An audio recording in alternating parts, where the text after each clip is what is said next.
नमस्कार दोस्तों। आज हम भारत के भौतिक स्वरूप के आगे की पोर्शन की ओर बढ़ते हैं। इससे पहले हम लोगों ने पढ़ा था हिमालय, या हम ये कह सकते हैं कि उत्तरी पर्वत जो है, जो कि हिमालय है और जो हमने पूरा पढ़ लिया। अब हम भारत के भौतिक स्वरूप में अगले भाग की ओर चलते हैं, जो कि है उत्तरी मैदान, या इसी को हम कह सकते हैं सिंधु गंगा ब्रह्मपुत्र का मैदान। जी हाँ, ये तीनों नदियों से ये मैदान बना है। सिंधु नदी देखिए बेटा तिब्बत से निकलते हुए आती है। नदियों वाला पार्ट हम पढ़ेंगे और उसमें आप देखेंगे कि सारी नदियां जो है कवर हो जाएंगी। कहां से किस नदी का उद्गम स्थल है, कहां जाती है, कहां गिरती है और कितनी उनकी सहायक नदियां हैं, ये सारी चीजें हम कवर कर लेंगे। तो आज आप समझिए कि सिंधु नदी तिब्बत से निकलती है और भारत में एंटर करती है और फिर भारत से होते हुए पाकिस्तान जाती है और पाकिस्तान से होते हुए सीधे अरब सागर में गिरती है। सिंधु की बेटा 5 सहायक नदियां हैं। सिंधु की झेलम, चिनाब, रावी, व्यास और सतलज। ये सारी नदियां भारत से होते हुए पाकिस्तान में जाती है और सिंधु नदी से मिलती है और उसे सिंधु की सहायक नदियां कहा जाता है। अच्छा, तो इन्हीं नदियों से जो मैदान बना उसे हम सिंधु का मैदान कहते हैं। गंगा नदी जो कि उत्तराखंड से निकलती है और उससे वो यूपी होते हुए आपका बिहार होते हुए जाती है और बंगाल की खाड़ी में गिर जाती है। उससे जो मैदान बना उससे हम गंगा का मैदान कहते हैं। इसके अलावा तिब्बत नदी से इसके अलावा ब्रह्मपुत्र नदी जो तिब्बत से होते हुए भारत में अरुणाचल प्रदेश से एंटर करते हुए असम आती है और असम से बांग्लादेश होते हुए बंगाल की खाड़ी में गिर जाती है। जो उससे जो उस नदी के द्वारा जो मैदान का निर्माण होता है उसे हम ब्रह्मपुत्र नदी का मैदान कहते हैं। अच्छा, मैदान का निर्माण होता कैसे? बेटा मैदान का निर्माण नदियों द्वारा होता है। नदियां अपने साथ अवसाद लेके आती है। अवसाद का मतलब होता है कंकड़, पत्थर, कीचड़ का मिश्रण। ये इनको भूगोल में अवसाद कहा जाता है। ये अपने साथ जब लेकर आती है बेटा, तो जहां पर्वतों से जब नदियां निकलती है तो अपने युवा अवस्था में होती है, बहुत ही चंचल और चपल होती है, बहुत तेजी से पानी टकराता हुआ आता है, पत्थरों को काटता हुआ आता है और जैसे जैसे वो ढाल कम होता चले जाता है, मैदानी क्षेत्र में आती है, नदियां की स्पीड कम हो जाती है और अपने साथ लाया हुआ कंकड़ पत्थर वो छोड़ते हुए चले जाती है। और जो यहां जहां भी ये छोड़ती है उससे बहुत विशाल मैदान बन जाता है बेटा, उसी को हम मैदान कहते हैं। अब जो कि गंगा, सिंधु, गंगा और ब्रह्मपुत्र का मैदान है, ये बेटा 2400 किलोमीटर लंबा है। देखिए यहां से शुरू होता है सिंधु नदी और यहां से होते गंगा होते हुए ब्रह्मपुत्र नदी तक जाता है। तो ये पूरा मैदान जो है बेटा 2400 किलोमीटर लंबा है। इसका जो क्षेत्रफल हम कह सकते हैं 7 लाख वर्ग किलोमीटर है। मैंने यहां लिख दिया है आपके लिए, 7 लाख वर्ग किलोमीटर इसका क्षेत्रफल है। इसके अलावा इसकी चौड़ाई जो है 240 किलोमीटर से लेकर 320 किलोमीटर चौड़ा ये मैदान है। और ये मैदान बेटा सबसे सघन जनसंख्या वाला मैदान है, मतलब यहां लोग ज्यादा रहते हैं। आपने देखा होगा यूपी हो गया, बिहार हो गया, पश्चिम बंगाल हो गया, हरियाणा हो गया, उत्तराखंड, यहां बेटा लोग ज्यादा रहते हैं क्योंकि ये उपजाऊ क्षेत्र है जहां पर जो है इन मैदानों नदियों द्वारा जो मैदान निर्माण किया गया, यहाँ पर अच्छी स्थिति पाई जाती है, खेती के लिए सुगम स्थिति पाई जाती है, इसलिए लोग यहां रहते हैं। तो हम कह सकते हैं सिंधु का मैदान, सिंधु नदी का मैदान मुख्यतः पाकिस्तान में देखने को मिलेगा। भारत में कम है क्योंकि नदी पाकिस्तान में थोड़ा सा भारत से ट्रेवल करते हुए पाकिस्तान पहुंच जाती है। तो मुख्यतः देखिए सिंधु का मैदान जो है अधिक भाग जो है इसका पाकिस्तान में ही आपको देखने को मिलेगा। देखिए मैंने यहां लिखा है। इसके अलावा हम बात करें गंगा के मैदान की, तो गंगा जो है बेटा घग्गर नदी, घग्गर नदी हरियाणा में है। घग्गर नदी से लेकर तिस्ता नदी तक। तिस्ता नदी कहां है बेटा? याद रखिए सिक्किम में। तिस्ता नदी यहाँ है, घग्गर नदी यहाँ, यहां से यहां तक का भाग जो है बेटा ये कहलाता है गंगा का मैदान।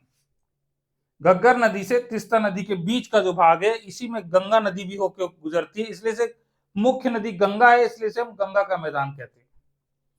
घग्गर से तिस्ता नदी के बीच का भाग, जो कि तिस्ता नदी कहां पर है, सिक्किम में। बहुत बार क्वेश्चन आता है तिस्ता नदी कहां पर स्थित है, सिक्किम में स्थित है, और आगे चलकर ये जाकर आपकी बंगाल की खाड़ी में गिरेगी, और इसकी नदी की स्थिति में हम नदियों वाला चैप्टर में पढ़ेंगे इसको। इसके अलावा बेटा एक और है असम के मैदान, जो कि ब्रह्मपुत्र की नदी जो आती है वो तिब्बत के चेमा युंगडुंग ग्लेशियर से निकलती है तिब्बत में, और भारत में दिहंग जो गॉर्ज है, बहुत इंपॉर्टेंट है, दिहंग गॉर्ज बनाते हुए अरुणाचल प्रदेश में, गॉर्ज क्या होता है, इसका निर्माण कैसे होता है हम लोग बताएंगे। आप याद कर लीजिए कि दिहंग गॉर्ज बनाते हुए अरुणाचल प्रदेश में एंटर करती है, अरुणाचल प्रदेश से असम में आती है, और असम में दुनिया का सबसे बड़ा नदी द्वीप बनाती है बेटा, जिसका माजुली नाम है। क्या नाम है? दुनिया का सबसे बड़ा नदी द्वीप असम में बनाती है ब्रह्मपुत्र नदी। देखिए द्वीप, सागरीय द्वीप की बात नहीं कर रहा हूं, नदी द्वीप की। दुनिया का सबसे बड़ा नदी द्वीप जो है असम में बनता है, ब्रह्मपुत्र नदी पर बनता है, माजुली द्वीप जिसका नाम है। मैंने यहाँ इसको पॉइंट आउट किया है, आप देख सकते हैं। ब्रह्मपुत्र नदी का हो गया, यहाँ पर माजुली द्वीप लिखा है। माजुली द्वीप असम में है, ब्रह्मपुत्र नदी पर, जो कि विश्व का सबसे बड़ा नदी द्वीप है बेटा। आप इसका स्क्रीनशॉट ले सकते हैं। तो आप देख सकते हैं कि हमने आपको पूरा मैप से समझाया कि कहां कैसे मैदान का निर्माण हुआ। इसके बाद बेटा हम ये देखेंगे कि इन मैदान को मुख्यतः 4 भागों में भी हम बांटते हैं, जो कि आप देख पा रहे, भाबर, तराई, बांगर और खादर। बहुत क्वेश्चन यहां से हर कॉम्पिटिटिव एग्जाम में आता है, बच्चा इसे रट्टा मारता है, और देखिए रट्टे की कंपटीशन में इतनी अहमियत नहीं रह जाती बेटा, क्योंकि इतना वाइड सिलेबस है कि आप उसे समझ नहीं पाएंगे। इसलिए हम समझ के यदि हम किसी चीज को पढ़ेंगे तो आप पाएंगे कि आपको कई क्वेश्चन को कितने भी तरह से घुमा दिया जाए, आप उस टॉपिक के क्वेश्चन गलत नहीं कर सकते, क्योंकि समझ के आपने किया। देखिए बेटा ये यहाँ एक छोटा सा डायग्राम है, जो कि आपको इस चारों को एक क्विक रिव्यू के अंदर खत्म कर देगा। ये देखिए, ये पर्वत जो दिख रहा है आपको, ये हिमालय मान लेते हैं, हम इसे हिमालय मानते हैं। हिमालय जहां खत्म हो रहा है, उत्तराखंड में लगभग शिवालिक है। शिवालिक के नीचे बेटा भाबर है। भाबर क्या है? भाबर बेटा कंकड़ जब नदियां बहुत तेजी से आती है पहाड़ों से, तो अपने साथ कंकड़ पत्थर लाती है। उस कंकड़ पत्थर को वो जहां ढाल कम होने लगता है शिवालिक के बाद, शिवालिक जो है, जो हमारा हिमालय का तीसरा सबसे बड़ा भाग है, छोटा, वो भाबर, वो वहां पर अपने ये कंकड़ पत्थर छोड़ देती है। यहां पर बेटा नदियां जो है विलुप्त हो जाती है। आपने देखा होगा यदि बड़े बड़े पत्थर हम रख दें और पानी को बहाया जाए, तो आप क्या देखेंगे? पत्थरों के नीचे से नदी या पानी आपका होकर गुजर जाएगा।